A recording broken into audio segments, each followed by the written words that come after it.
Arrimage Québec a commencé à déployer ses capteurs de poussière au port de Québec. Elle avait promis de le faire ce printemps après avoir été blâmée pour l'épisode de poussière rouge dans Limoilou. Julie Marceau, ces capteurs vont permettre à Arrimage Québec de mieux surveiller ses activités de déchargement au port. C'est ça, c'est-à-dire que là où on fait les déchargements d'oxyde de fer, par exemple, ou de nickel, donc dans le terminal de Beauport, on a déjà commencé à installer des capteurs de poussière. Ce sont des appareils qui servent à mesurer la quantité de métaux dans l'air, donc c'est ce que vous voyez sur les images. Et on pourrait en ajouter 4 autres dans une zone plus résidentielle à Limoilou cette fois. Ça reste à confirmer au cours des prochaines semaines.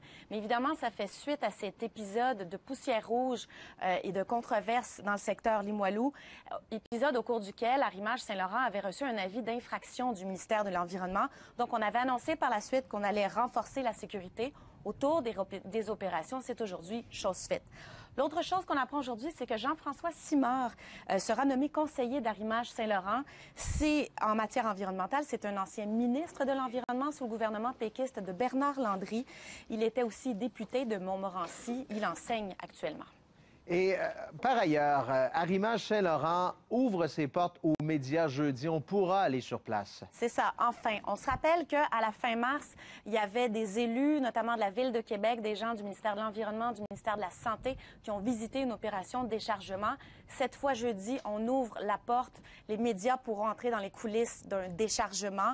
Alors, si vous voulez, aujourd'hui et cette semaine, l'entreprise qui met le paquet pour rassurer non seulement la population de Limoilou, mais également les élus. Merci beaucoup, Julie. Au revoir.